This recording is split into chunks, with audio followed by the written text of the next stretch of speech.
Good evening, good morning, good afternoon, depending on where you're watching us from. Please join in the comments and let us know. Welcome to the Monday edition of Celtic Down Under, the weekend review with West Australian edition. We've got myself, Sean, on hosting duties, joined again by Anthony, Paul, and Tommy. Very consistent, guys. I think we're on quite a streak here. Better form than Sevco for making appearances here. More appearances than Ryan Kent in the last month, put it that way. Anthony, how are you feeling? A bit champion yourself? Well, first things first, Sean. I think we need to sort of celebrate here because, we are champions once again. Obviously, we sort of said a while ago that this was going to happen, but it's always sweeter when it actually does happen. So I'm in a party mood at the moment because, well done Celtic, well done Ange, and it's another title. Yeah, and we have to enjoy it every time, man. Like the second you stop enjoying it, what's the point? Go support Partick Thistle at that point. Do you know what I mean? Like we're here for success and amongst all the social good that we do, You can never take it for granted. You've got to enjoy it while it happens because you never know what's around the corner. You've just got to, you've got to enjoy it while it's there. And I think a lot of us, when Ange came on board in Australia, went, we reckon he'll go all right, but a potential treble in his second season. I think that's probably a bit better than just all right. So exciting times. So obviously we, with our time difference, the game started at 9:15 p.m. for us last night. So it wasn't too bad. The Eastern States were like starting just before midnight. So it was a bit rougher for them. So I'm guessing did you watch it at home, Tommy, or did you go out? Yeah, I went down to the CSC. Myself and my mum went down.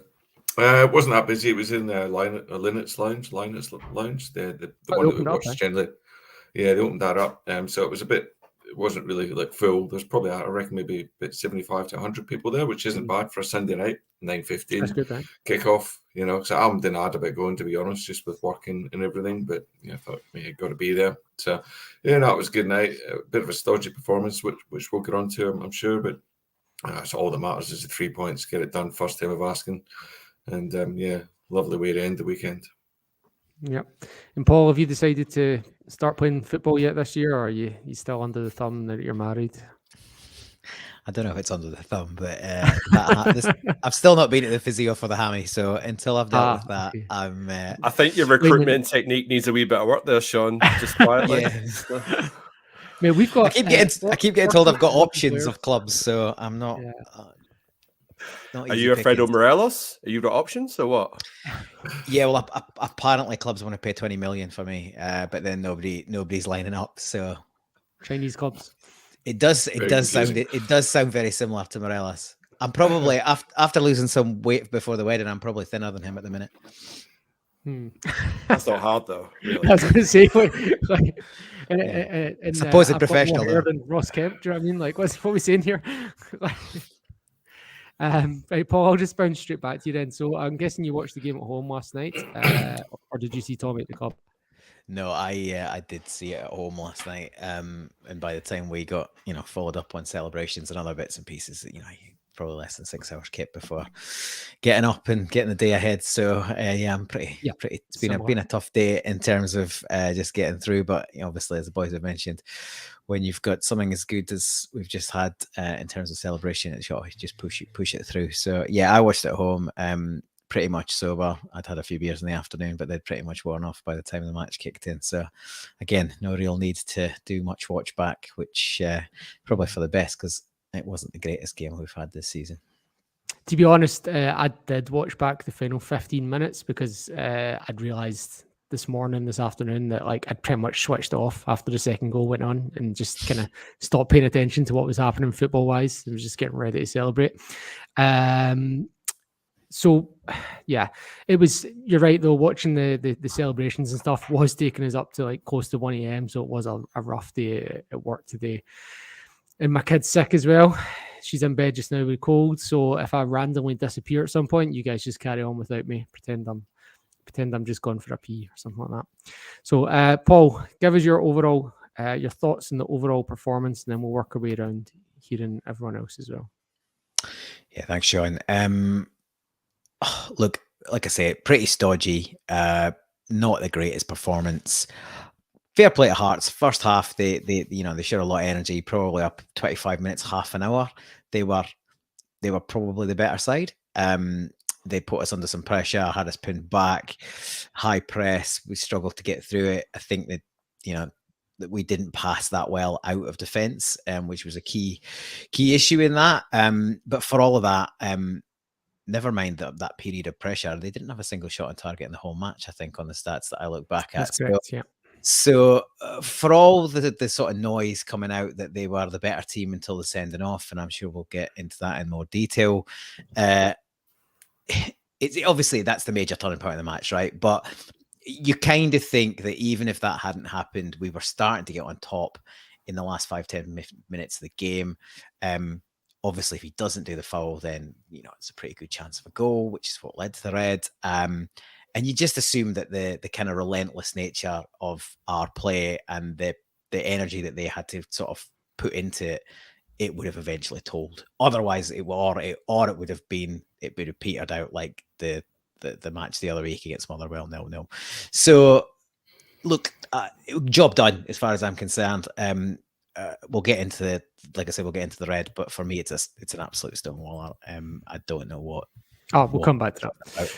But yeah, we did enough and sort of strengthened it in the second half and actually played some nice stuff second half. Yeah, so still on the performance. Albeit we had a bit more space, obviously, because we were one man down. Yeah. So Tommy, I was of the opinion there was certainly nervousness about us up until the point we scored. Do you agree with that? And do you think, if so, do you think it was down to the atmosphere, the venue, the unconventional style of play we were facing, or even the kind of momentous occasion of winning the league? What do you think? It's interesting. It's hard to know. I didn't think it when I was watching the game. Nerves wasn't one thing that really stuck out to me. I just thought we were really slack with the passing. It sort of reminded me of the first half against Rangers with the passing, that we were just giving the ball away and just conceding possession quite cheaply back to them. They did presses quite well and a lot of energy, but they didn't really create anything. Joe Hart didn't have a save to make. I think the Aussie centre-half had a shot from outside the box, and that was as close as they went. So we defended well, struggled, as Paul said, to get through the press. But then we got up around halfway. Just our final ball was quite poor. We just kept on conceding possession. But I think around the 35-minute mark, you could see that they were sort of starting to get tired already. You could see that they'd put a lot into that first half hour of presses and put us under pressure.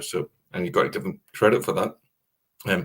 But it felt to me the last 10 minutes we got control of the game.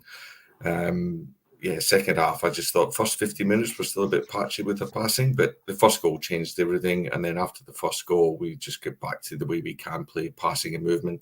I think the subs made a difference when they all come on. I thought they made a bit of a contribution. I was a bit surprised he left the subs a bit late, to be honest. I would have probably got Moy on probably around half time, just because O'Reilly was on a yellow and just don't want to give them the ref a chance to even it up. But yeah, and then after the goal, as I said, it was sort of pretty easy straight. As soon as the first one went in, it was game over as far as I was concerned. Yeah, it was good. It was a relief. Anthony, if you look at the BBC match ratings that the fans vote for, the top 5 rated Celtic players were the 5 subs that came on. So the 11 starting players were all below them.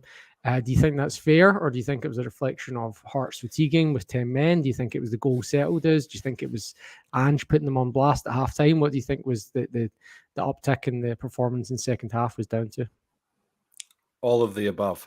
It was a poor first half. I mean, Hearts set the stall out early to press high, and fair play to Naismith. He had his team set up reasonably well.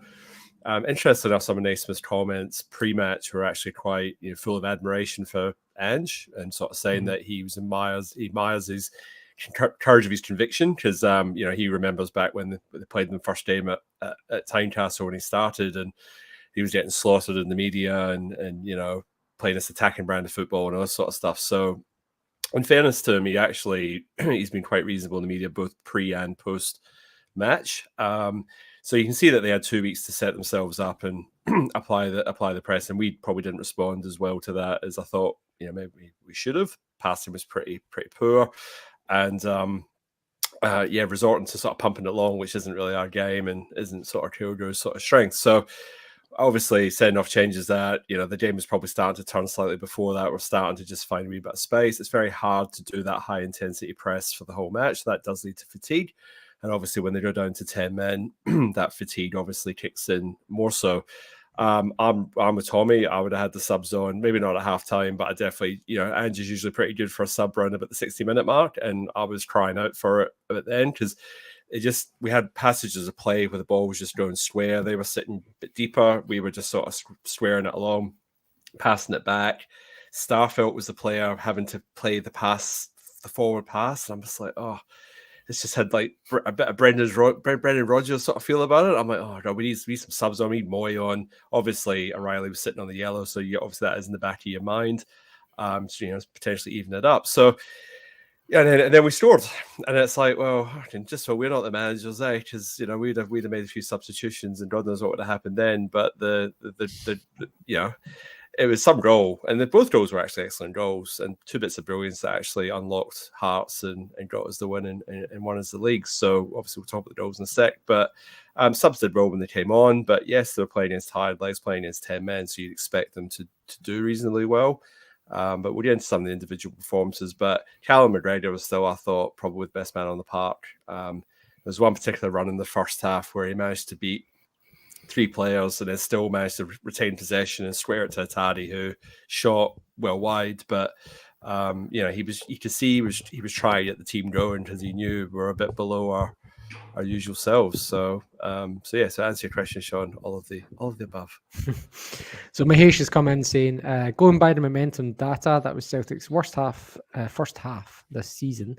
The movement was way off the pace first half, and that was my observation of it. Was things like when Maeda did get faced up towards in the right direction, there was the midfielder just kind of caught up to him and just overtook him and just got his body between Maeda and the ball, and it was like, Maeda's like the fastest player on that pitch. How is that happening? Kind of thing. So there was a kind of, a pedestrian nature to our first half performance in my view. We've also talked about the fact that this team's maybe not used to that kind of heavy press. I think when Ange first started, we faced it more, and then as we started to get used to playing triangles out of defence, teams kind of stopped doing it. And I don't know if we've kind of gone away from that. It's kind of lost the habit. So I'm not sure if that's the case or not, but it kind of felt like it. Or I don't know if it was just because we had like Ralston in instead of Johnson. I'm not sure if that played a part either. But I was astonished with the stat that showed that we had more fouls than Hearts, because in the first half I felt like Hearts were just nothing bad, like nothing that was going to injure anyone, but it felt like they were just a lot of niggly fouls. Like I thought that Hellboy was one foul away from getting pinged for persistent fouling, but I was astonished when I seen that stat. I don't know if that's down to the second half loading. Paul, did you want to comment on that? Yeah, I was just going to say, I think the stats are probably skewed by how much Nick Walsh tried to let the game flow. So there were lots of niggly fouls that we retained the possession and he just sort of let the game flow. There wasn't a huge advantage either way, but he just let it flow rather than stop it for a free kick. So that's probably part of it. But I think it's a valid observation first half. Going back to the how we played out of defence, I think you can't really underestimate the fact that, the back line's all changed, bar Taylor. Obviously Starfelt's moved across, Kobayashi's in, Ralston's just back his first start and obviously played 90 minutes as well, which is pretty incredible given his lack of football. So you're probably just a bit disjointed, but and Kobayashi's obviously shown us in the past that he's willing to play passes out of the back and he looks capable of that, but I just thought he was probably trying to force it a little bit, especially in the first half. He was looking for longer passes than CCV and Starfelt typically look for, and I guess the longer the pass you make out of defence, the more risk you put on that, and quite a few got intercepted. So I certainly thought he grew into the game. But yeah, I reckon that's one of the reasons why we were a little bit disjointed from building attacks, and I guess they pressed high. We were slow to build an attacks, and then they were able to reset and get behind the ball again. So, we were a bit off at first half. And there's a few people in the comments agreeing. Peter McGowan, very concerning the way our performances are going. Yet another very poor half. One of the notes I took was that Jota was invisible for about 20 minutes. And then when he switched wings with Maeda, it was Maeda that became invisible. So it kind of occurred to me that it was actually, we just were getting nothing going down the right at all, to be honest. And then obviously that situation kind of changes in one moment where long ball over the top. I can't remember who it was from now. It's Ralston. I think it's, I think calling that a long ball is a long ball, but I think it's a really good way to loft pass. But I think Ralston, fair play to him. He's got that in his locker in terms of his passing inside the fullback and over the top is pretty good. So it was good bowling. So there's the media coverage of it has all been this kind of retconning around like how the rules should be applied in order to not give Celtic any advantage. And it's like, if you listen to, even on Saturday, if you listen to the post-match BBC coverage on Saturday about like completely unrelated, Celtic weren't even playing, Sevco weren't even playing. It was like Hibs game that was on. And like all the post-match coverage was still talking about how VAR has been misused or could be used better to allow that Alfredo Morelos goal to stand at Celtic Park. And I'm like, what is going on here? They're having like a 15-20 minute conversation about this thing that happened weeks ago. And I couldn't believe it. I was like, this is the EBT lineup here giving us lectures on what should be happening, not what the rules are. I'm like, oh, give me a break, man. And it's just went into overdrive since yesterday. So before anyone actually comments on the situation, let's just do a quick round, regardless of VAR, anything like that. Just simple, one word, without any caveats. Anthony, Tommy, Paul, yellow or red card for Alex Cochrane? It's a red card. Okay, red. Tommy? Red. Paul? Yeah, red. So all these former pros that want to get involved in officiating games can go do one. As soon as a decision goes in Celtic's favour, it's like, yep, why is this wrong? How can we fix this? Tommy, talk us through it. Well, to be honest, I've actually changed my view because at the game, at the club last night, watching the game, I turned to my mum and I thought, oh, it's a bit harsh. I thought if it was at the other end, I'd been a bit disappointed because there wasn't a whole heap in it. Like he hasn't actually sort of went to trip him where he had a tiny little maybe pull at him, but then you see the still and you see the point of the contact where the decision is made, and then I saw that today, and look, to me, it's a clear red card. You can see Maeda's clean through. Who knows what will happen when Maeda gets through? But he's got Kyogo in the middle as well. So it was definitely a clear and obvious goal-scoring opportunity. So I completely understand that it was a red. Would have been disappointed if I was at the game and it was at the other end, but having seen it back, it was definitely a red card. But a great ball through from Ralston, who's definitely, he's got form for that. And not all the time over the top. Sometimes he does some slide rule passes in behind. But yeah, definite red card on reflection. So I've changed my view. Yeah, and most of the commenters are all agreeing with you, apart from David Spartacus, who's saying yellow. So again, I don't know if this is one of the ones where it's let's don't ruin the game by sending off a Hearts player. Can I just interject to say two things? On first viewing, I thought it was yellow as well, and then when you see the replay and you realise that no Hearts players within QE of Maeda, then you're saying, well, it is a red card. So I mean, VAR was probably applied correctly because the referee probably wasn't aware of that either. Even the camera view initially, it looked like the Hearts players were right on top of Maeda, but when you take the panoramic view, it's like they're nowhere near him. So VAR did the right thing. It was a clear and obvious error. Second part is Stephen Naismith post-match said, "Oh, Maeda still had a lot to do after that, like to potentially score a goal or square or whatever. But ultimately, Cochrane has made the decision to pull him down.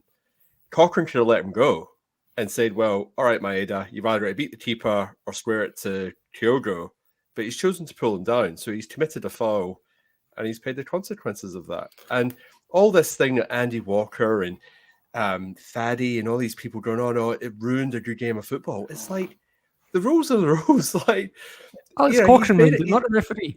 He's made a decision to pull the guy down. That's his decision, and that's the consequence of that is a red card. It's not like, oh, it's a spectacle, and the referee should just say play on because, like, oh, it's going to ruin the game. I mean, these people are paid money to offer their professional opinions, and this is what you're getting. It's just absolute. And then final point here, right? Flick over to the Rangers Aberdeen game and watch Golson Greco-Roman wrestle Duke inside the box, and not even a free kick, a yellow card, or nothing. Just like, where's VAR there? Like, Barry Robson was quite incredulous in post-match, and he's rightly so. I mean, that is like, not Bobby Madden. John Beaton's missed it. The wee conservative linesman on the sidelines missed it, and then the VAR referees missed it as well. So I mean, the Huns sort of no penalties all season thing, carries on. Season's over. Like, why not give a penalty? But anyway, I digress. The only possible valid argument, other than people not wanting Celtic to get a decision in their favour, is maybe that it wasn't clear and obvious. Paul, can you steelman that case? What did you think? Well, yeah, to me it is clear and obvious, because, and like Anthony's touching it as well, at the end of the day, Nick Walsh has thought it's a yellow from his position, which is he's kind of behind and at an angle. So to Anthony's point, he probably thinks that the follow-up players are closer to Maeda than they actually are. If you look at it directly across the pitch, there's a good 3 or 4 yards, and Maeda's the fastest man on the pitch. So he's not getting caught. If Cochrane lets him go, he's not getting caught by anyone else. Kyogo's well ahead of his player, 3 or 4 yards, like he often is. He quite happily sits. It's one of my favourite things about Kyogo. He happily sits in offside positions on the basis that he knows if he's not the first man to receive, he'll be back onside by the time the ball comes in. So I really like how he happily plays offside. But in that case, all Maeda has to, and look, there's a few jokings on some group chats I was on that, you've no idea what Maeda's going to do with it. But that's not really the point. The point is, does he have a goal score? Is it a possible goal scoring opportunity? Well, it is. Either he, moves in on the angle and has a strike, in which case he can possibly score, or more likely he's doing a simple square pass and Kyogo's got a relatively straightforward finish. It's just the keeper to beat. So I think the only thing that going against, the clear and obvious goal scoring opportunity is the fact there's a bit of a bounce on the ball, but you have to kind of say that Maeda would, in all likelihood, a professional footballer would be able to control a bouncing ball on the run and either have a shot or square it. I think it is enough of. I think the clear and obvious error is there aren't players getting back. There isn't cover, and I think the ref probably thought there was cover, or enough of cover to potentially make it a yellow as opposed to red, and on second viewing, and Colin's only telling him to go and have a view. And Walker was quite happy to say, "Oh, why don't these referees just say, I'll stick with my original decision?" well, when their eyes show them why they should change their decision, they change their decision. I don't think it's exclusive that every time they get sent to the screen, they switch their decision. I think more often than not they do, because there's a reason why their attention's been drawn to it. But there are examples, I can't think of any off the top of my head, but I've seen examples over the course of the season where the ref does go and have a look and he goes, actually, I'm sticking to my original decision. It doesn't happen very often, but it does happen. I think David Dickinson maybe had one, potentially. Willie Collum. Willie Collum had one. And it was the one, it was the Sevco player, potential red card, and he said no. It was who was the one that put the tackle on? Ryan Jack, the revenge tackle. Oh, yeah. Called over to review it against St Johnstone. It was on the Celtic player as well, the one that's on loan, Adam Montgomery. And he said, nah. So we've chatted a lot about performance and referees, and the big parts of the game yesterday, so perfectly valid, but let's chat about some players. So from the semi-final last week, we had 2 changes to the lineup. We had UK Kobayashi coming in, deputising for Cameron Carter-Vickers, and we had Anthony Ralston coming in for the also injured Anthony Johnson. Alistair, who should be back for the cup final. Tommy, what did you make of the performances of these 2 defenders, UK and Ralston, yesterday? I thought Ralston was probably only second only to me, or maybe third in the top 3 anyway for man of the match yesterday. I thought Ralston was really, really good. He wasn't as dynamic going forward as we've seen him in the past, but that's probably a result of not having played much football this year. And I've spoken about that a lot on this podcast over the last few weeks in terms of guys not having played football. It's difficult to get up to speed. So for him to come in and perform like he did last week and then come in and play a full 90 yesterday, I thought he was really solid defensively. I thought he was really calm on the ball. He had a couple of great clearances defensively in the first half. We were under a bit of pressure. And I think he had Mackay in his pocket after the first 10 minutes. So I thought he was really, really good. There's more to come from him once he gets a few more games and a bit more back up to speed.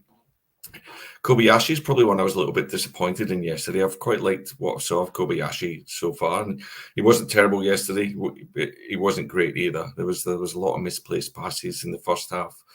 I think the sort of Shanklin was quite physical a few times with him, and Giannelli was quite physical, and I think he struggled a little bit with that.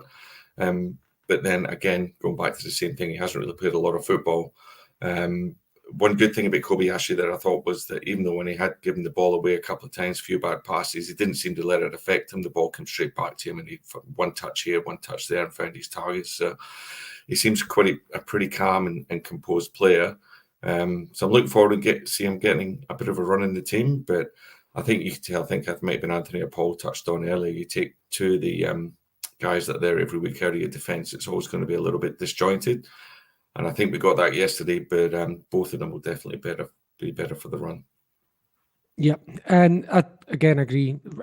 Kobayashi, we keep saying get him in to bring balance with the left side with the passing, and his passing was really poor. To be fair, even his heading was at the start, but he kept the physical battle going throughout the game, and Ralston was just immense defensively the whole game, I thought.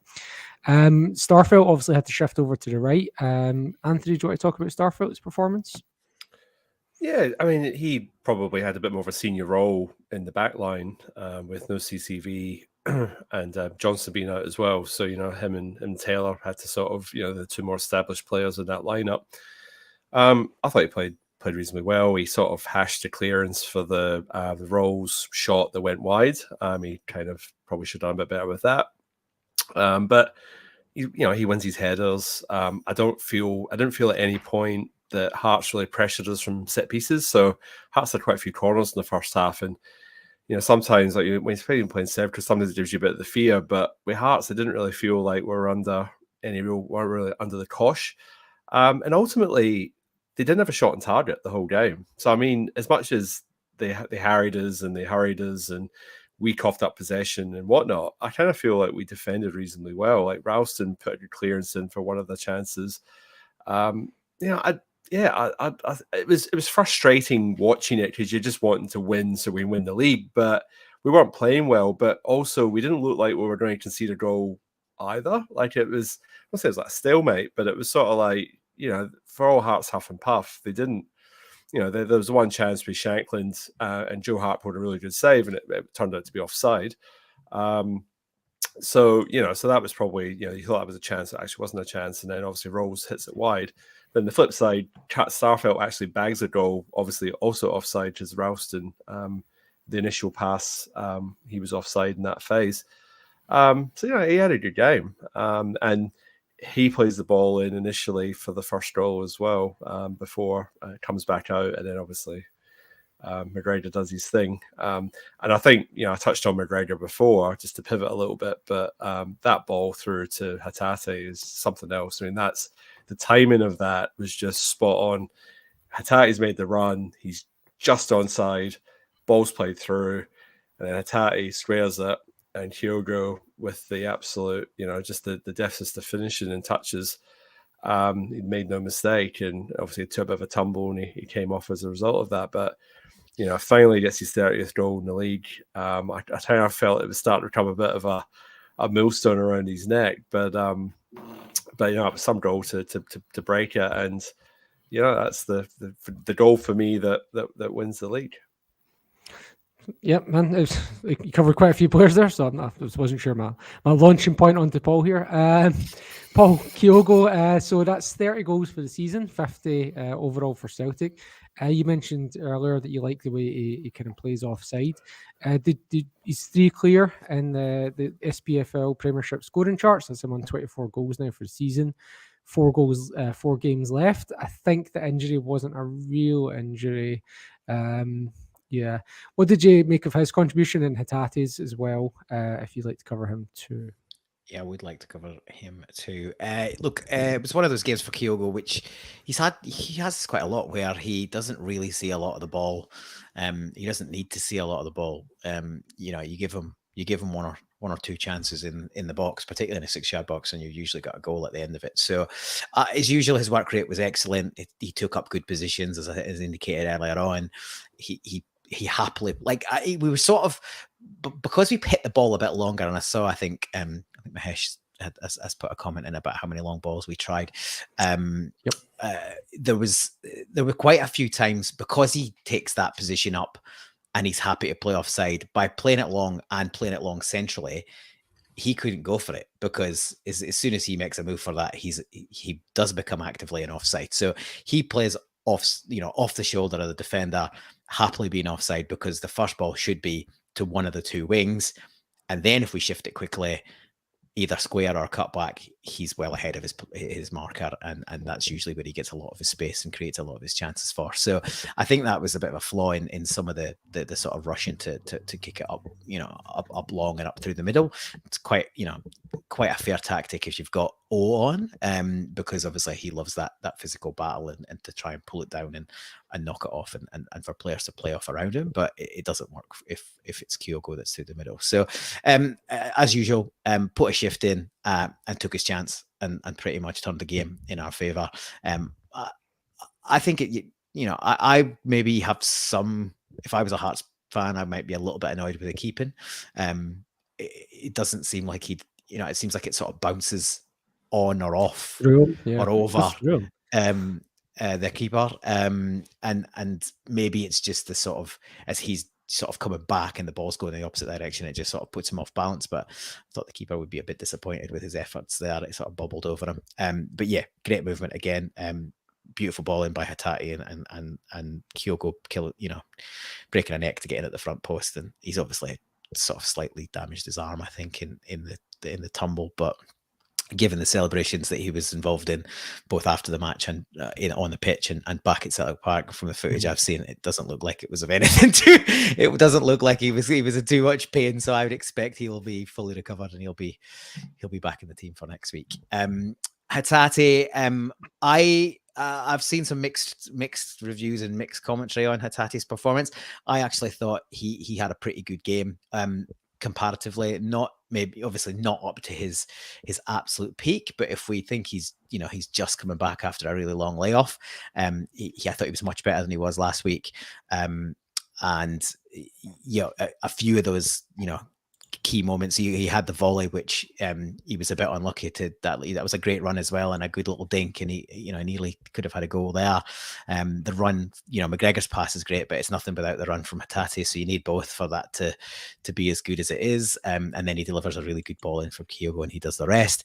And I thought he just looked like he was up for it, and the first half especially, he was one of the few players that actually looked like they could string a pass together and we're trying to create. So I think Hatate's, it's great. He's got more minutes under his belt. He looks like he's picking up a game. Who will be the two midfields with Carmack next week? Would be interesting. Moyes had 2 good cameos now, but O'Reilly's saving those ones for Tommy, because Moyes. That's fine. So it'd be interesting to see where we go. But yeah.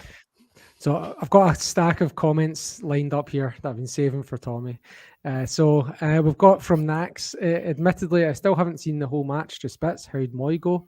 Thought he was looking good from the parts I saw. To link to what Paul was talking about, Gone Yourself saying, I think Hatate plays better alongside Moy rather than O'Reilly. I actually thought O'Reilly was okay. Like, there's one point where he puts that ball over the top and Hatate lobs the goalkeeper, and it's like 1 meter away from being a goal of the season contender. So I don't think O'Reilly was bad, and he got booked as part of an evening up process for the fact that they just sent off a Hearts player. So again, I think that was kind of harsh, that booking. And then did you see we posted on Instagram? We can't picture Cammy Devlin, and he just wrote the word dive on it. So he's called Cammy Devlin out on social media. So fair play to Matt O'Reilly for that. We've got Peter McGowan. Moy has to start the next time. Mahesh is saying 3-1 win over Hearts earlier this season. Moy started. Moy needs to start. He balances out the attack. Celtic midfield functions more evenly in attack. It was too easy for Hearts to jam up the left. And finally, Peter McGowan. When Moy came on, we started to get into dangerous positions again. Haxa did well too, as did O. The sub had a big impact. So, with a little bit of looking ahead to next week, Tommy, but also in the context of yesterday, should Moy be starting next week? Does he deserve to be on ahead of instead of O'Reilly or Hatate, or do you go with the status quo from yesterday? I'm not sure if it's a case of he deserves to be in ahead of O'Reilly. I think O'Reilly, as we've spoken about, sort of picked up form in the last month or so. He's sort of been getting back to what we know he can do. Thought he had a bit of a quiet game yesterday. He was still working really hard. There was one point in the first half he chased back when they were trying to break on us, broke the attack up and got us going the other way again. And then, as you said about his pass into Hatate early in the second half. So it's not that he's been playing bad, but everyone recalled here when I said I would have started Moy in the league, the Scottish Cup semi-final a couple of weeks ago, and the reason I said that is because it's like, I understand he was terrible against Rangers at Parkhead, and then he was okay-ish against Kilmarnock in the plastic pitch. But I just thought you can't keep quality down for that long, and particularly he's a bit older. Maybe takes him a little bit more time to get back into the swing of things, get a bit of his touch back. And I thought you could see that particularly last week when he came on. When he came on last week, I felt that he really solidified the midfield. He took the ball in tight areas, kept the ball in tight areas. Look, for me, him and Kalmak are pretty similar in terms of they don't give the ball away very often when they're playing in normal fashion, normal form. So to answer your question, long way to get to it, but yes, I would probably start Moy next week with Hatate. It was good to see Hatate get a run yesterday and get nearly a full 90 minutes under his belt. I thought it was really good in the first half defensively when we're under pressure. He's always the guy that will try and make something happen with his pass. That's why his pass completion rate might not be as high as maybe Starfelt or CCV or even Kalmak, because he's always trying to force the play and make something happen. And just going back to the first goal that we scored, if you look at the run and the timing of the run and the way he gets in behind, and you think if we had that against Motherwell a couple of weeks ago, that could have been the difference. That for me, Hatate just brings that just X factor to Celtic in the midfield. It just gives you something different, can create something out of nothing. And even the ball across yesterday for Kyogo's goal, it's not at when he puts it across, it's not at an optimum, an easy place to hit the ball, to make contact and get good delivery. He does it to get the ball across early. And then the way that Kyogo, I know Paul said that the keeper got asked questions of the keeper, but if you watch the way actually Kyogo lets the ball sort of just run across his body and sort of hit it, open up his body and hit it with the sort of instep, it's a quality finish. He's probably deceived the keeper there. So we're off on a bit of a tangent there, but I wanted to get that in about the goal. But I'm an Aramoy fan, and nothing against O'Reilly, but there's no harm in having a rest next week. Well, Mahesh agrees with you. He's saying that O'Reilly was the problem in attack yesterday. His passing output on the right was just 15 compared to Hatate 45. So he's probably in agreement with you there. Go on yourself. O'Reilly got a yellow in the first half. I was thinking Moy would have been on from the start of second half in case of yellow for O'Reilly. And I think we were all feeling a bit butt clenched when that Cammy Devlin did do that clear dive, just in case, officials are always looking for an excuse to kind of even these things up. The last player I kind of want to focus on before we talk about some bigger subjects is the man, and I guess this is actually a debate. The man that's made the headlines, so Man U's Now feed is absolutely littered with Korean news articles because they're proclaiming that Oh has scored the goal which won the league for Celtic. When you win 2-0 to win the league, is it the first or the second goal that counts as the one that's won the league? Anthony, start us off. I know you had this conversation on XOM yesterday, Sean, so I know where you sit on this one. There's always two schools of thought. So obviously, Kruger's bagged 30 goals this season, so O gets this one. So do you say his goal sealed it and won the league? I gotta say Kyogo, because the Hearts didn't look like scoring. They didn't have any shots on target, but at no point did I feel that, especially when they went down to 10 men, that they were going to somehow pinch a goal or whatever. So 2-0 puts a nice ring on it and just neatens it up. And no disrespect to that was a difficult finish as well. Like, compared to the one he absolutely missed against Motherwell, which is an absolute sitter, this was actually a wee bit harder, and he had a go at Kilmarnock as well, and he missed one. He overran the post and played it wide as well. So he's potentially learned his lesson here and actually finished it. Just to touch on Tommy, Moy just seems to do that. It's not an overlap; it's like an underlap where he runs along that 6-yard line, and just pops up, and just Haksabanovic just knows how to find him, and he then squares it, and it's just all well weighted. And I just, sorry, another tangent is that, you know, if Ange can figure out how to get Haksabanovic to start like he comes off the bench, we've got a player there. But, you know, he starts the last few weeks, you know, when he started has not been good. So they need to figure out how they turn him from a Solskjaer into a Ryan Giggs, or what, you know, whatever the equivalent is. But there's a player there. But, you know, he needs to be able to do it at the start of every game rather than just against tiring defenses. But sorry, I've totally gone all over the place. But to come back to the point, I think Kyogo's goal is the goal that wins the league, because the man scored 30 goals. He's probably going to be player of the season for the league, player of the season for Celtic, because, you know, when was the last time we had a striker that scored 30 goals? It would be Lee Griffiths, wouldn't it? Or did Dembele do that? Or Dembele get 32 one year, I think. But I'm not sure if that was in the league. Griffiths got 40. It was 31 in the league. Yeah. To get 30 in the league that is an absolute achievement. And the minute, like, his goals to touch ratio must be one of the best in world football, because he goes through games where he doesn't even get a look in. The ball just plays around him, he stands offside, and you're thinking, you know, and then all of a sudden he just pops up and he's like, yeah, goal. And he's like, hey, and then, you know, it's incredible that the guy's awareness is just, you know, second to none. And I think you might have touched on it yesterday as well, Sean, is that his finishing seems to be better. Like, when he first came to Celtic, he was guilty of 6 chances. He maybe scored 2 goals. Now he's only getting maybe 1 or 2 chances a game, and he's snaffling 1 or both. So, you know, that to me is a sign that he's improved as a player, because, you know, you in tight games like that, you're not going to get many chances. And, you know, he stuck it away. And Xander Clark, you know, he's just wondering what's happened, but some goal, and that is the goal that won us the league.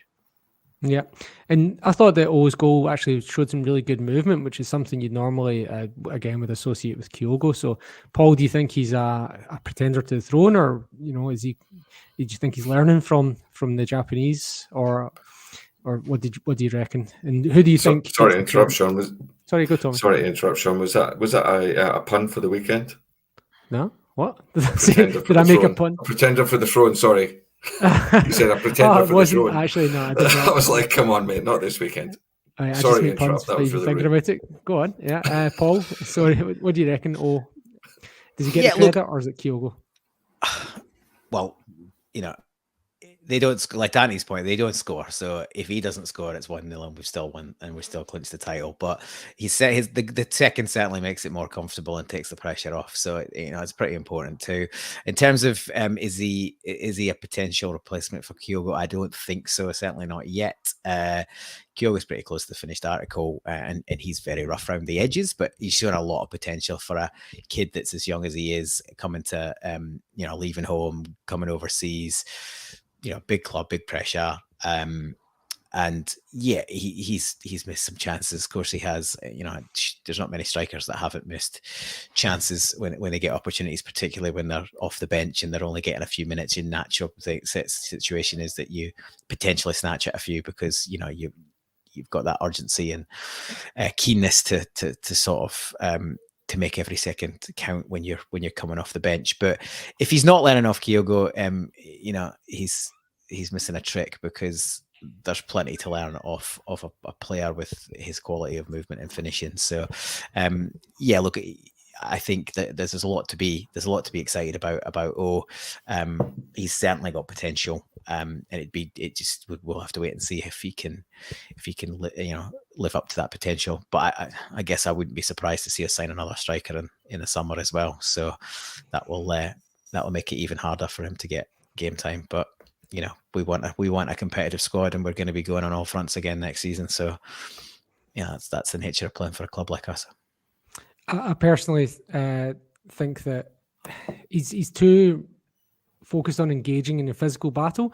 In the goal he scored yesterday, he didn't do that. He actually just runs off the player instead. Like, he gives him a little like push away, but he's literally done a Kyogo run instead of what he'd normally do, which is get his back against the player. So I'm hoping that he's developing in that way, and that he will be even more of a contributor next season. But I do think that is going to be, he'll be going into the history books alongside Tommy Johnson and Harold Bratback and Jan Vinegar of Hesselink, because these kind of players whose biggest achievement was scoring on the day we won the league.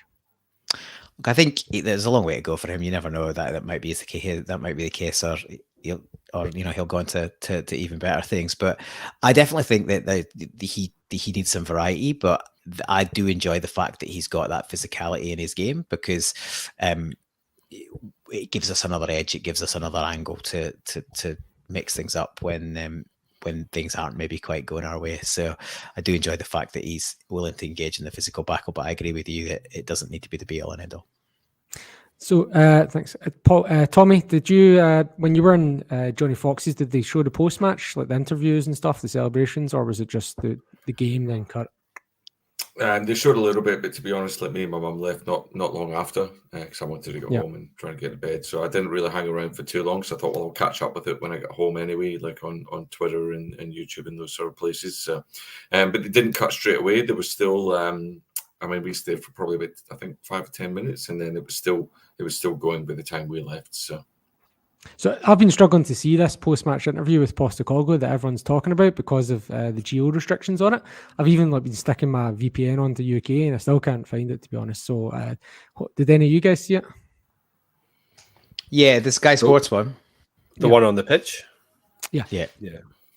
I didn't get to see it. They weren't showing Celtic TV. So the reason why I didn't see it, so hopefully you guys can actually calm my nerves. But from what I've heard is that he was really emotional, which is not like him. He's usually very stoic. And when I listened to the BBC interview, which was a different one, they asked him about if he's going to be leaving it or whatever anytime soon. And he just completely evades the question. Like, he doesn't answer it. So he doesn't commit to staying. He's very evasive about the question. So I'm hoping that you can maybe add some context to this post-match interview and whether you think that this is something we should be concerned about. Well, so, sorry, Tommy, you go. I was just going to say, I was just going to say, I do vaguely remember watching an interview last night and thinking, I'm not quite sure how I feel about that, because it was non-committal, and it was all about, I'm just going to enjoy the rest of the season. We've got a few games to go. We've got to enjoy these moments.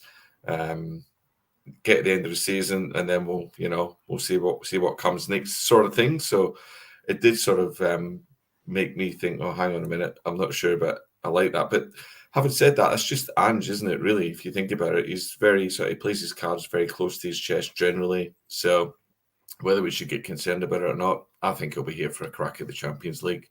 But it did make me sort of have a second of hesitation for sure.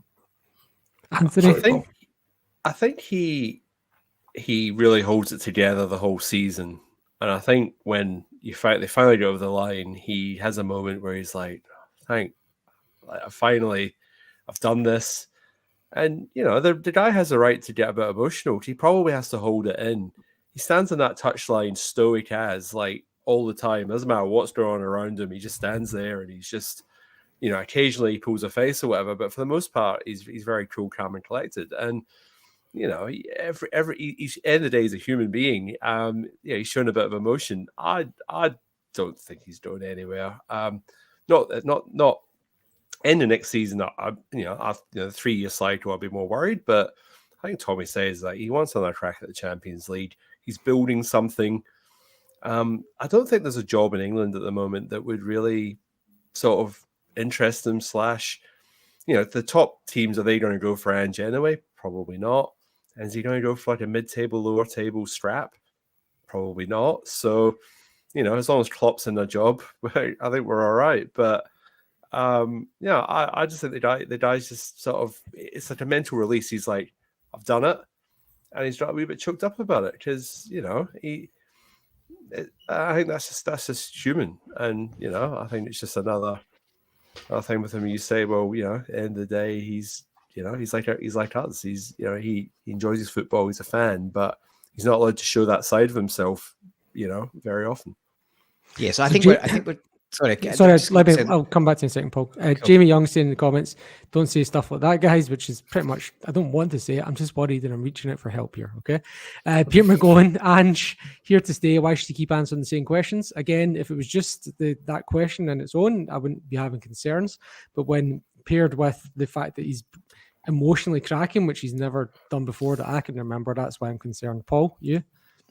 Yeah, so we're talking about two different, we're merging the sort of two interviews here. So the 100%. Yeah, so the Sky Sports interview, which you haven't seen, is the one that's getting talked about as very emotional.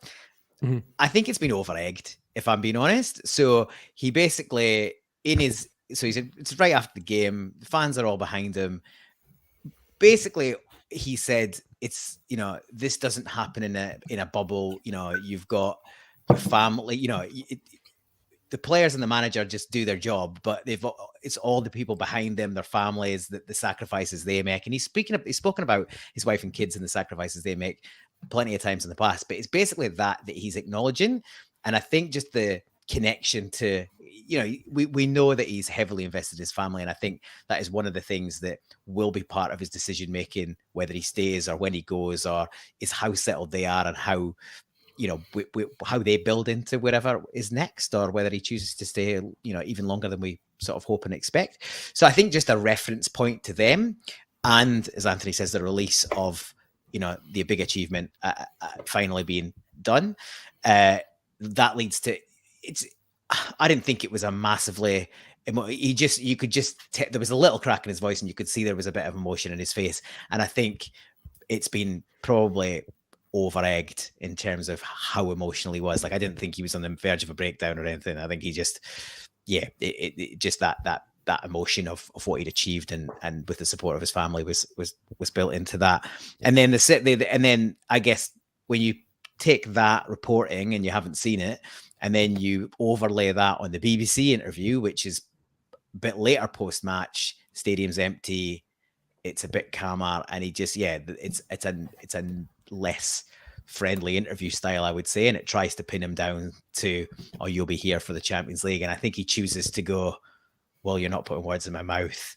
The season isn't done. Yes, we'll celebrate tonight, but there's more to do in this season. And he sort of brushes it off and he tries to close it down. So I think we could potentially be putting 1 and 1 together and getting 6. So I agree with the guys. I think he will, unless something comes out of left field, I think he will want a crack at that Champions League. He isn't done. He's at least another season.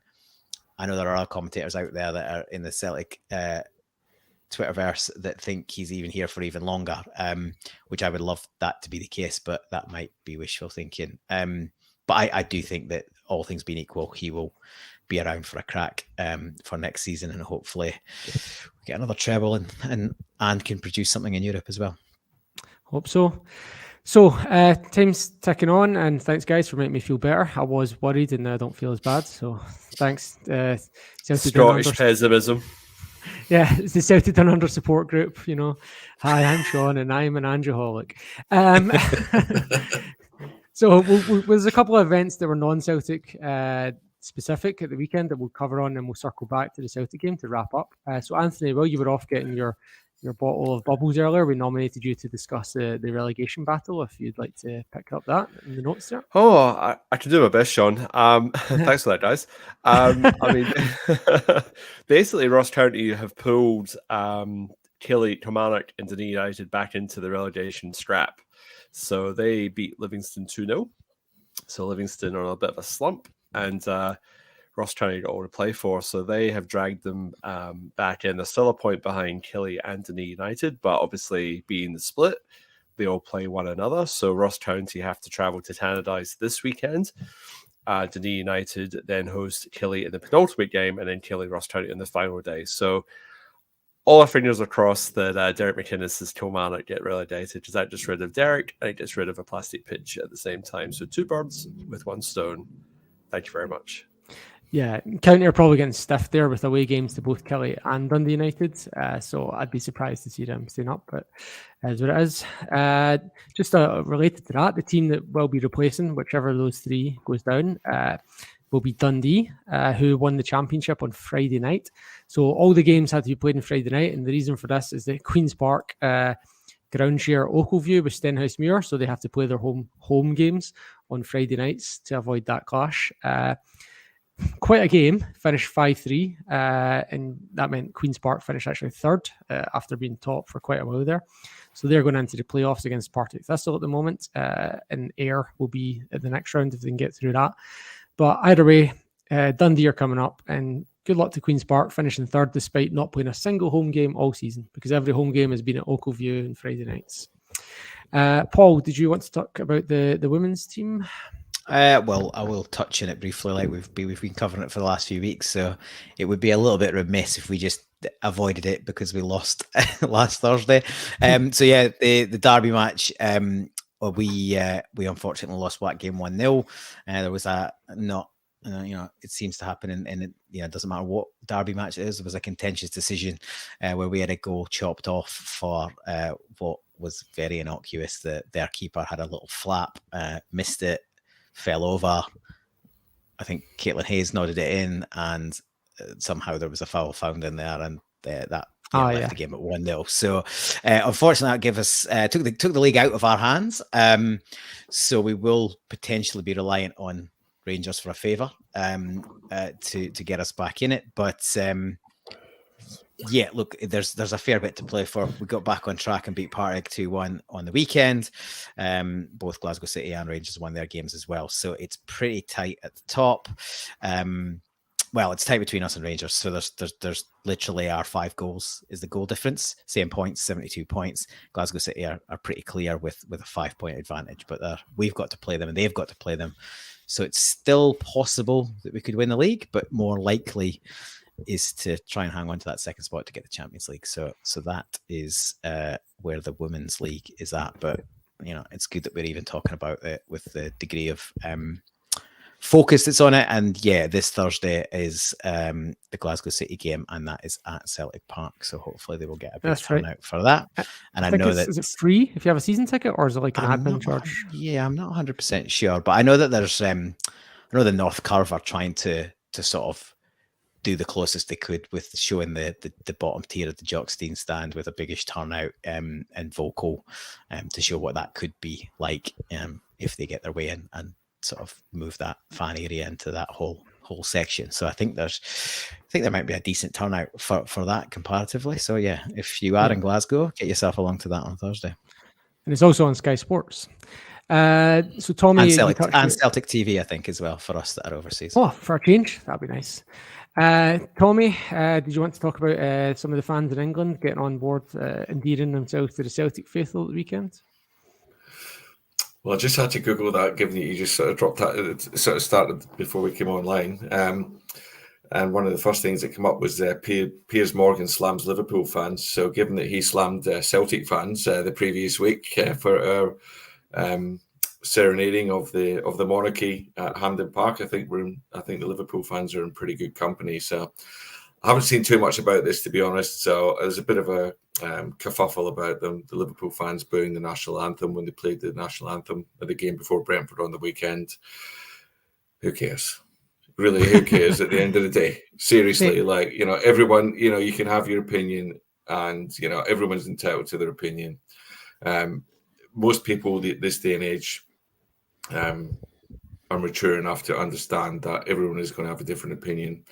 And I'm not going to try and get too political because I could go down one of those rabbit holes.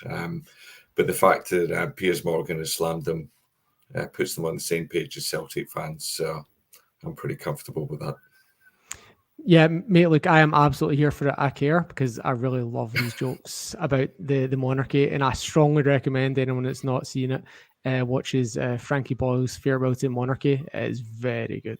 Some of the material there is amazing.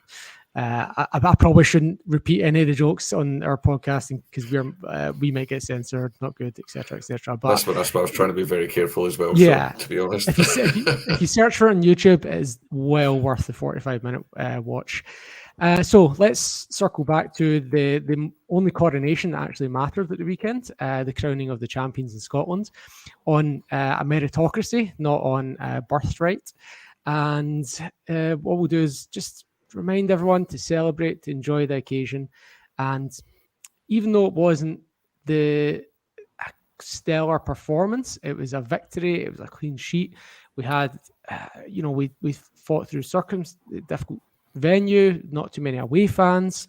It was a good way to cap a season, a title win. Even though we've got 4 games left, we've won it with 4 games to spare on an enjoyable day. Now, despite the fact that it wasn't a classic performance, that might have made it more difficult for this last part, which we always round up with, which is that who is your man of the match?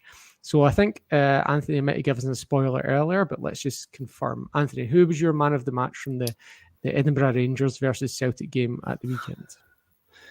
I'm going to stick with Callum McGregor. I just thought he put a captain's performance in. His pass unlocks Hatate for the first goal. He was trying to grab the ground by the scruff of the neck and very tidy in possession. And yeah, I mean, like I said, first half, and then I can understand why, people don't know the subs made big impacts, but you've got to play the whole game. Like, it's all well and good coming on against tired legs. So, for me, McGregor.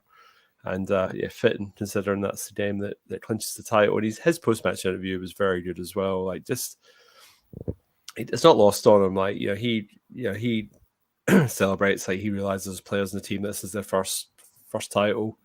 As players in the team, it's multiple titles. And, he's just, and I guess this comes back to Ange as well. I'm digressing again, but just a really good bunch of guys. Like, they all come across as genuine, nice guys. And it's unusual in sport to have that, because usually in sport, you've got to be a wee bit of a bastard, because you've got to be competitive and have an edge. So, the fact that he's managed to recruit a bunch of guys that all seem quite, the morale and the camaraderie obviously helps when you're winning, but it seems to be there. So I just think that's it's a big tick for Ange, a big tick for the squad, but leading that team on the park is Callum McGregor, and he's man of the match.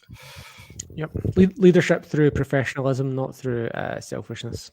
Tommy, who's your man of the match, or person of the match? I think they're going with these days. Player of the match. Yeah, Calmac every day of the week. When everyone was giving the ball away in the first half, he was the only guy that didn't give the ball away. He was the one that took the ball and drove it from the inside of our half up until the edge of the 18-yard line. Really tried to drive the team on. You can tell when you look at him that he could play at the top level. Like, he's got that quality, and we're very lucky to have him. So, Calmac, for me, was definitely man of the match. Closely followed, I thought, as I mentioned earlier, Ralston had a really good game considering where he's come from, and Starfelt was just superb. Again, great defender, one-on-one. And just touching on what Anthony said just about Ange, there was a tweet last night from one of my old mates in Glasgow, and he was just talking about the squad, and he was saying, he says there's just such a great humility about them, along with their obvious talent and their steely determination. Just a great bunch of lads, and that really comes across. It really comes across all the time with them.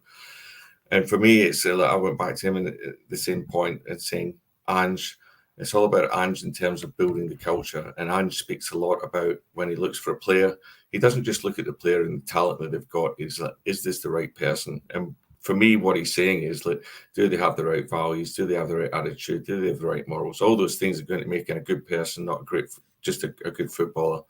And I think we're in a very fortunate space as Celtic fans at the moment, and long may it continue. So I think it speaks volumes that so far no one in the comments is committed to naming a man of the match, when normally we get about 5 or 6. Mahesh has put himself out on a limb by saying some data sites are giving the man of the match to Hatate. So that's as far as we're getting. And Kaiser's just going with they all get man of the match.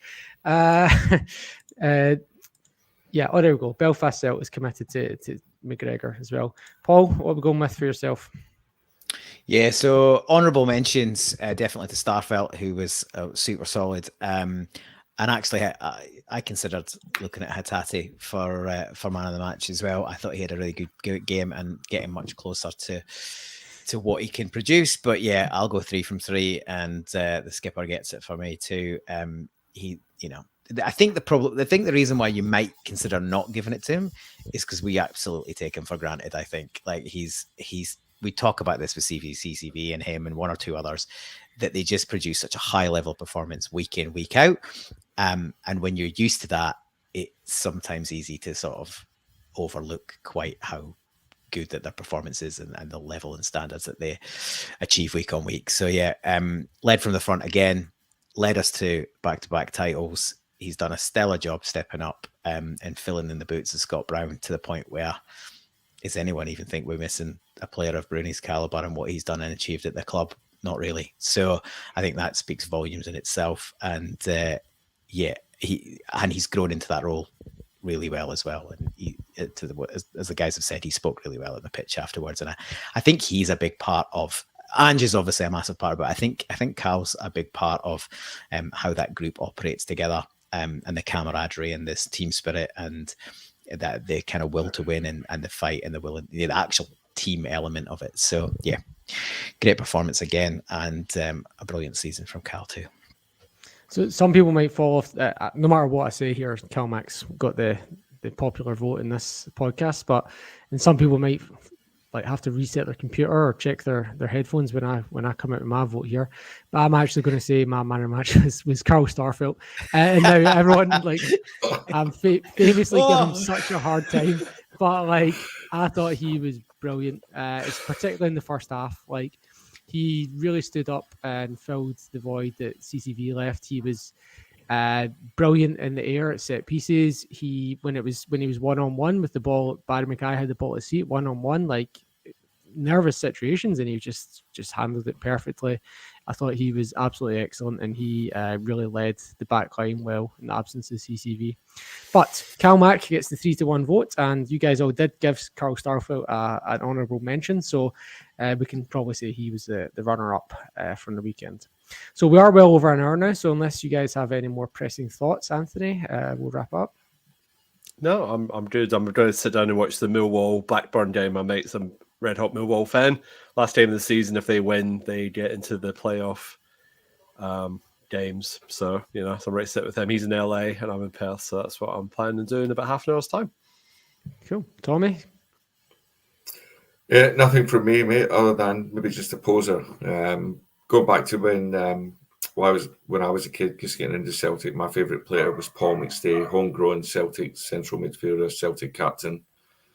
Is Cal Mack sort of reaching those levels? I mean, Paul McStay for me, he played in the poor Celtic team for the most of the time. Centenary season will live long in my memory. But just Cal Mack, I don't know if I've seen a better homegrown Celtic midfielder since Paul McStay, and he's up there in the conversation. Paul? Yeah, I would absolutely agree with that, Tommy. Paul McStay was my hero as well growing up. So yeah, it's hard because you've got that childhood sort of starry-eyedness about those players, and it's hard to sort of put a more adult mindset on that. But McStay dragged that team forward for years, pretty much almost single-handedly, with a bit of help from John Collins at times. But yeah, Cal's his record speaks for itself in terms of trophies won and general high-level performance. So he's definitely in the conversation. From me, nothing else. Just Johnny likes to do a bit of a music recommendation on a Wednesday when he's on the Pot Noodle. So I'll give a little shout out to the Nationals album. The first 2 pages of Frankenstein came out a week or so ago, and if you like sad dad rock, get yourself involved. Right up my street.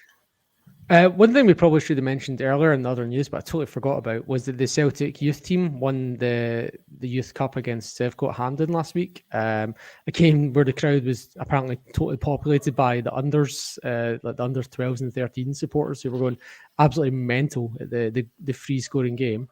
But just when you guys were talking about Cal Mack there and his position as in the annals of our history, the player that won man of the match in that game was Kyle Ewer, who didn't actually score any goals, but he was the captain in that game, and he was getting comparisons to Callum McGregor.